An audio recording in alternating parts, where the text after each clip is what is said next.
بالله السميع العليم من الشيطان الرجيم بسم الله الرحمن الرحيم لا جناح عليكم إن طلقتم النساء ما لم تمسوهن أو تفرضوا لهن فريضة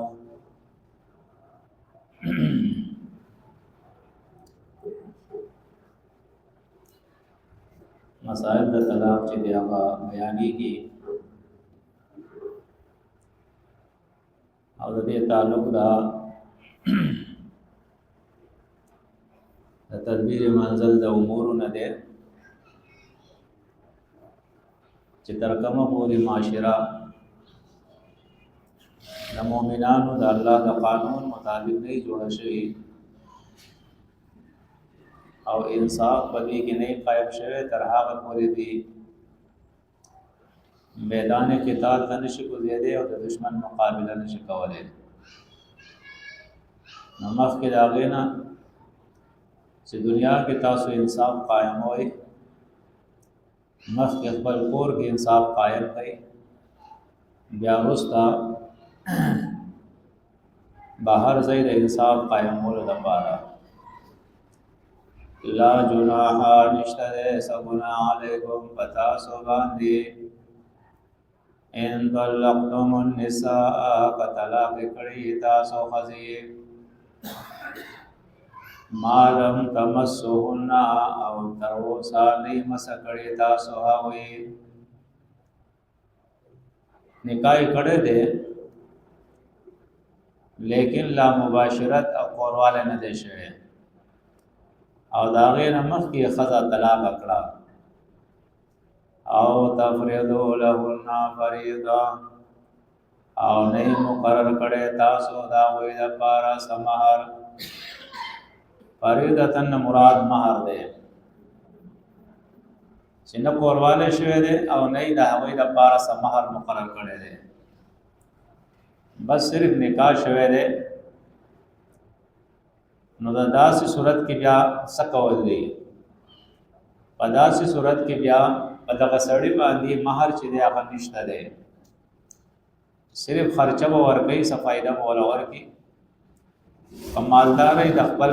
حیثیت مطابق او که غریب د خپل حیثیت مطابق ومتعهن او فایده ورکوي هغوی ته علی الموسع ففراغ مال والا باندې قدره باندازه دا غد خرچا وعلى المقتر او پتم دست باندې قدره باندازه دا غد خرچا خرچا بور کی صفایده بور کی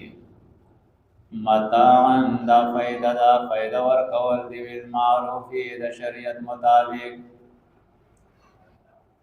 حقا دا لازم دی علی المحسنین بخیستا عمل کول کو باندې چې کم خلق د شریعت مطابق چلیږي احسان کوي او خیستا عمل کوي نو پاوی لازم دی اگر چې مہر نه ده مقرر کړي اگر چې مباشرت نه ده کړي او چونکه نکاح شوه ده نو خوشوه ده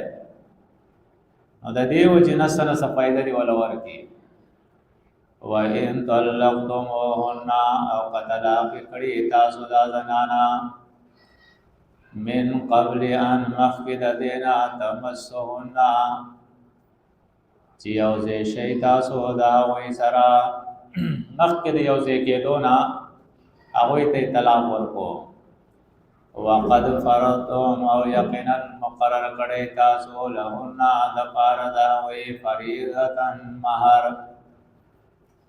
مباشرت نه ده شوی نکاح شوی ده او د نکاح سره مہر مقرر شوی ده نو په داسې صورت کې چې نکاح شوی او مہر مقرر شوی لیکن مباشرت نه شوی قورواله نه شوی باندې سپو نو نیم مہر ده ما هوا فرضون چې مقرر کړی تاسو نو نیم مہر چې ده هغه باغوي تور کوي الا ان يعفونا مگر دا چې معاف کیا او کداغه زنانه دغه مہر نیم چې دغه معاف کی چې یې زنا اخلما او یا هو الذی یا معاف کی هغه سړی بیدی چې پلاس تاوږي عقدۃ النکاح او غټه د نکاح دا یعنی ولی دا غره داغه ولی د اختیار وسره شته هغه معاف کول واړي هغه معاف کول شي او ان تعفو او کما کوي تاسو دا سړو ته خطاب دی یعنی نیم مہر چې ور کوي یا پورا ور کوي او ان تعفو او کما کوي تاسو اقربو دا ډېر نږدې دی تقوا تا دا عمل چې دا تقوا ته ډېر نږدې دی نو معلومه دا شوا چې تقوا څه شی دی یعنی یو خدا چې الله کوم قانون جوړ کړی دی پاک عملو کا دته عدل وای او د دې قانون نه زیاتم کده چا سره حق اولې شو کا دته احسان وای او دا د تقوا لوی درجه ده وان تعفو او کما قیتا سو اقرب للتقوا دا ډیر نږدې ده تقوا ته ولا تنسوا الفضل او مهروي مهرباني کول بینکم بمس بلګي یو بل سره خېګړه کوئی مهرباني کوي دا مهروي ان الله بشکال الله پاک بما پاک عملونو تعملون چې کوي تاسو بصیر لیدون کې ده وس پمنس کې الله د صلات ذکر کوي د امور مصلحه وای پدې سره انسان ته سکون ملاويږي حافظو ساتنه کوي حفاظت کوي همیشګری کوي علی الصلوات پمنځونو باندې د منځونو پابندي کوي همیشګری کوي پدې او الصلات الوسطى او پمنځ منځنی باندې په درمیانه موز په منځنی موز باندې چې ده هغه پابندي کوي داغه او داغه حفاظت کوي او دا درمیانه موز کم یو ده په دې کې بیا اقوال چې دی هغه ډېر دي تفاسیر او دارنګي توجیهات بعض خلک وایي چې د دینه مراد اکثر خلک وایي چې د دینه مراد موز د نمازګر دی چې نمازګر مونږ د دینه مراد دی چې د سحر او د ماسپخین او د ماخام او د ماسوتن په منځ کې دی او بعضی خلک وایي چې د دینه مراد چې دی هغه د سحر مونږ دی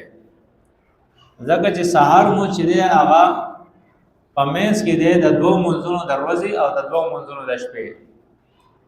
نو دا صلات استاد دی او بعضی وایي چې هر منځ صلات استاد دی دا نه چې یو دی او بل نه دی ټول دی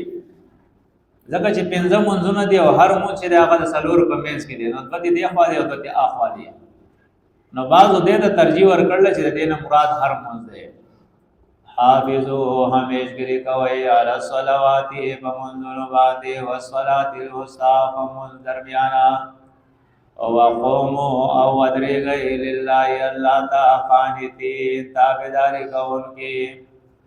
فإن خفتم نو کوي تاسو یعنی کله دشمن یره دا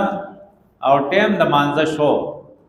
ورجالن نو پیادل روان مونږ وای څومره اور اسانی دا ورجالن نو پیادا او رکبانن یا سوارا پسوارلې باندې په گاډي کې باس باندې نو پدغه سوارلې کې ته موږ کوا اس خبره نه ده تاسو سره گزر دی لیکن په خودل د مانزه نشته دی په هر حال کې به مونږ کې په میدان قتال کې کوي بیا به مونږ کې او نن مسلمانان ځان ته مسلمانان وي کله درې ټیمه مونږ او کله سلور او کله پنځه او کله دوا او کله یو کله کړه او کله نه کړه او بیا موږ مسلمانان یو فاین خیفتم نو کيریږي تاسو یعنی یره د دشمن دا فرجالن نو مسکوي بیا دا او رکبانن یا سوارا فإذا امنتم نقلا جبا امن شي تاسو د دشمن خوف ختم شي فذكر الله نو یاد وي الله کما علمکم څنګه تعلیم درکړه د تاسو ته څنګه خودنه کړی د تاسو ته ما هاو طریقہ لم تکونو تعلمون چې نه پیژن تاسو چې نو علم تاسو سره داغه او هغه علم الله تاسو ته د خپل کتاب او د پیغمبر په ذریعہ باندې راغو. نو د دې آیت نه دام ثابتېږي چې د قران سره سنت د پیغمبر منل دا لازم دی. دغه چې طریقه هو په دغه سنت کې راغله پیغمبر خو ورېدا، نو چې هغه یو سړی نه مني نو د دې آیت په بیا څه په مطلب وي؟ کما علمکم ما لم تکونوا تعلمون. دغه چې قران کې خدای تفسیر نشته دی. فَإِذَا أَمِنْتُمْ نَجَكَلَ فَأَمَنْ شَيْتَازُ فَذْكُرُ اللَّهَ نَيَادَ وَيَلَّا كَمَا عَلَّمَكُمْ سمچه خودنه کړی د تاسو ته ما هغه طریقه لم تکونو چې نوې تاسو تعلمون هوا والذین او هغه کسان. اوس بیا مسائل دا طلاق او دارنګي د زنانو رستا د وفات د خاوند نه بیا د هغوی سم مسائل له څه حقوق دی هغه بیا ذکر کړي. والذین او هغه کسان یتوفون چې وفات کړي شي منکم ساسنا ويذرون او پریدي هغوی ازواجن بیبیانی په داسې حال کې هغوی مرګ راغی چې بیبیان نشته ودونه یې کړي دي. وصیت دی یعنی لازم دی وصیت کول لازواجهم د پاره د بیبیانو خپلو. وصیت بس کوي متان د خرچه ال الحول تر یو کال پوری خپل پلار ته او دارنګ خپل کورنۍ ته دا وصیت وږي چې د یو کال پوری بدا خزه زما په دې کور کې او د دې خرچه و تاسو برداشت کوئ. وصیت کول دی لازواجهم د پاره د بیبیانو خپلو متاعن د خرچه ال الحول تر یو کال پوری غیر اخراج پدا سی حال کې چې نه وي وستل د کورا به هم نو باسي خرچه بم ورګي او په دغه کور د خاون کې وي. فاین خرجنا نو کوزی هاوي یعنی کوم د هغوی عدت چې د سلور میاشتې لسره دي هغه پوره شو د دین وروسته هغه په خپل او د پلار کرزي فلا جناح نو نشته ده سغنا علیکم پتا سو باندې فیما پاغه کار کې فعلنا چوکیا وی فی انفسنا فبارد زانو خپلو کې مم معروف سکار د شریعت د بيدینه کار باندې کوي او د شریعت سکار کوي نو نه پاوی ګناشته او نه پتا سو ګناشته بیا. والله پاک عزیز زور ورده حکیم حکمت والده وللمطلقات او د پاره د طلاق ورکړې شو زنانو متاعون خرچه دا بالمعروف د شریعت مطابق. متاعون خرچه دا سامان دی فائدہ دا مختلفو طریقو سره د ترجمه کېدې شي. متاعون خرچه دا بالمعروف د شریعت مطابق حقا دا خرچه لازم دا علی المتقین فمتقیان باندې کدا الله نه یریږي ځان د ګناه نه بچ کی نو دا خرچه به ورکړي. کذالک دارنګ یبین الله بیان الله پاک لكم تاسو ته مؤمنانو آیات حکم نخل لعلکم د پاره د تعقلون چې په شی تاسو